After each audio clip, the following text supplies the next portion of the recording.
Bonjour à tous, et donc nous sommes en direct du Next aux États-Unis. Bonjour. Bonjour Christophe. Et donc nous allons enfin découvrir tous ces cas d'usage que l'on a mis en place autour de la partie IoT, intelligence artificielle.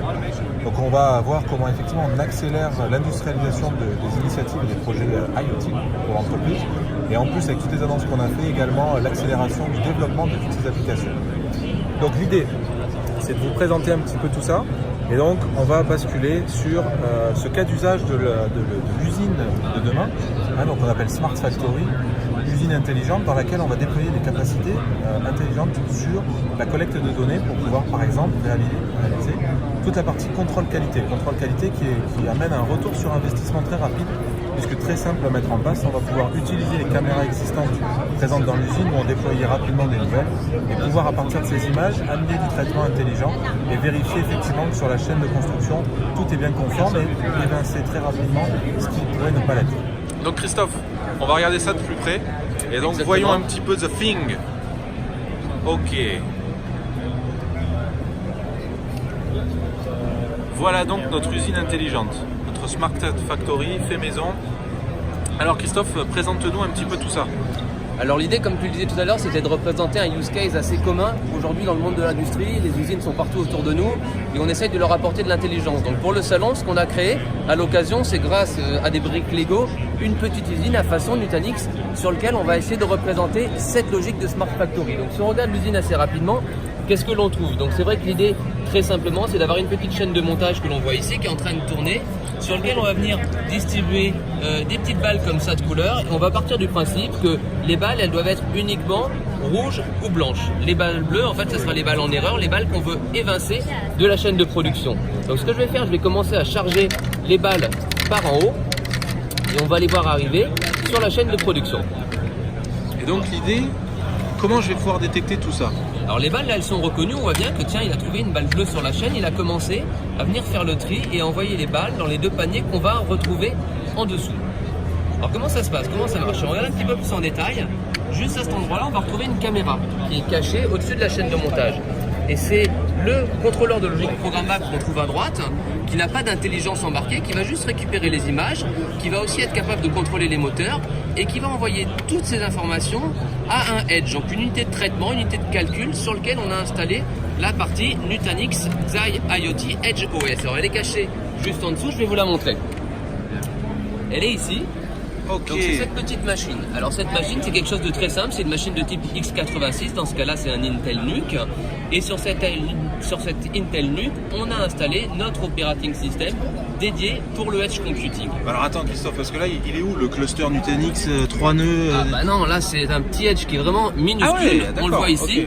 ok. C'est une unité de traitement. Alors aujourd'hui, les unités de traitement qu'on choisira, elles seront associées à l'environnement dans lequel on va les exécuter. Par exemple, dans une usine, on va trouver des machines comme ça qui sont relativement petites, qui résistent très bien à la chaleur. Par exemple, là on l'avait enfermée dans un placard depuis 2 jours. Ah oui, la machine effectivement. fonctionne parfaitement. Elles vont avoir du refroidissement passif, elles vont travailler avec peut-être des plages de courant qui vont être différents, du courant continu, des choses comme ça. Mais ça sera une adaptation qui sera spécifique au marché, au use case qu'on traite. Là, pour la démo, un Intel NUC, ça marche très bien. On a mis notre OS dessus. Ok, donc du coup, ce que je comprends bien, c'est que l'automate ici industriel qui est connecté, qui connecte un petit peu tous les moteurs, etc. On va avoir des protocoles type OPC UA ou tout ce qui est dans le monde de l'industrie. Et donc, c'est cette partie contrôleur qui déverse toute sa donnée à l'intérieur du edge. Exactement. Donc aujourd'hui, j'ai ce use case autour de la computer vision. Je regarde avec des caméras, mais demain, je pourrais faire plein de nouveaux cas d'usage et opérer mon traitement toujours de la même façon, cette fois sur ce edge qui viendra concentrer tout un tas de cas d'usage à l'avenir. C'est vrai, le Edge OS il est complètement générique. On a implémenté dans ce cas-là des fonctions qui sont spécifiques à notre usine. Reconnaissance des couleurs de différentes boules, envoi d'ordre de tri aux différents paniers pour venir récupérer les boules en fonction de leur couleur. Mais c'est vrai que c'est complètement portable et donc on pourrait imaginer en fonction des cas d'usage des fonctions qui vont être complètement différentes. Ok Christophe, donc maintenant regardons un peu plus près. On a dit que la donnée se déversait dans ce edge computing, dans cette partie serveur edge. Et donc maintenant l'idée c'est de voir un petit peu comment on va modéliser le traitement de cette donnée, comment on va créer nos flux de traitement et comment on va transformer cette donnée aujourd'hui en analysant ces images. Exactement. Alors déjà, il faut bien comprendre ce que comporte notre offre Xi IoT. il y a deux composants importants. Le premier, c'est l'operating system qu'on installe sur les devices de type Edge. On a vu le NUC, on a un OS dédié Nutanix qui est dédié au cas d'usage IoT qui a été installé dessus. La deuxième partie importante, c'est ce que vous voyez là, c'est l'interface et le management plane centralisé pour être capable de gérer l'ensemble des Edge, l'ensemble des devices et l'ensemble des applications qu'on souhaiterait déployer. Alors on va naviguer très rapidement pour regarder déjà quelque chose assez bas niveau. On a la capacité de voir tous les Edge que je gère depuis ce tenant et je vais retrouver dans ma liste des Edge, outre des Edge de démo qui seront déployés peut-être sur différents sites, le Edge associé à ma factory. Là dans ces cas-là, c'est clairement la machine Intel NUC que j'ai dans le kiosque sous l'ordinateur aujourd'hui sur le salon. Ensuite, ce qui est intéressant, c'est que ce management plane va gérer la globalité du cycle de vie de l'infrastructure, dans le sens où là, on est très bas niveau, on parle d'operating system, d'infrastructure dédiée au Edge. On va gérer le cycle de vie de l'OS. Déjà, on voit qu'aujourd'hui, on est sur une version 1.8, la version 1.9 sort, on peut très simplement décider dans les settings du management plane de dire je veux upgrader mon logiciel et je vois que j'ai une version 1.9 qui est disponible aujourd'hui, je pourrais l'envoyer en quelques clics sur les devices et mettre à jour des environnements qui seraient répartis un petit peu partout dans le monde.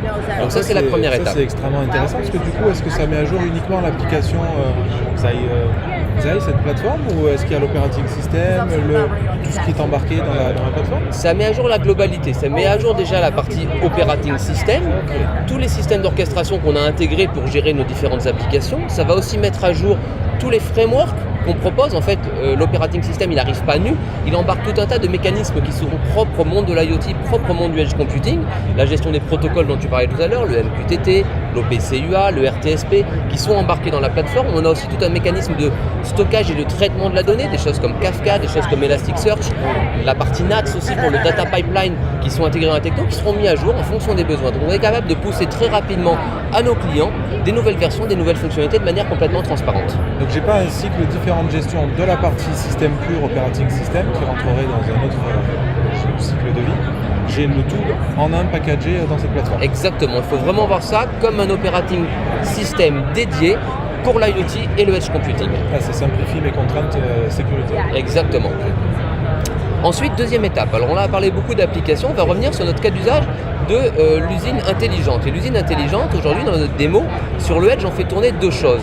On va aller sur la partie application et data et on va modéliser un petit peu ce qui se passe. Alors première chose, on a poussé une application, on a développé une application qui permet d'avoir un retour déjà des informations qui viennent de l'usine. Cette application, elle a été lancée directement avec une application dans l'interface Xai IoT. Cette application, c'est juste un regroupement de containers.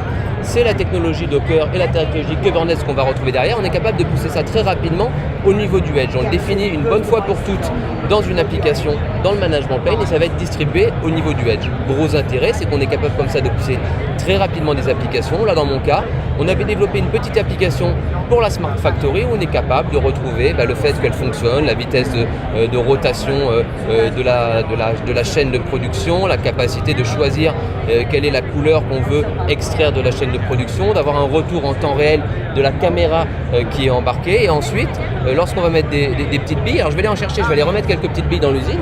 Ok, donc là effectivement, l'idée effectivement c'est d'avoir cette capacité de déployer une application, ce dashboard visuel qui me permet d'avoir de l'information. J'ai de l'information, mais également de pouvoir réaliser des actions en temps réel sur ma chaîne de production. Pour pouvoir l'arrêter, pour pouvoir l'avancer, la reculer, opérer, pour pouvoir vraiment la manipuler directement dans cette interface, cette application IoT. Donc là, on vient de le voir passer dans l'interface graphique. J'ai vu mes petites balles de couleurs qui sont arrivées avec une reconnaissance en temps réel. On voit que c'est du blanc, donc sur la deuxième fenêtre, ici, on voit la couleur qui est détectée. En fonction de ça, si je revenais sur l'usine, je verrais le panier qui bougerait.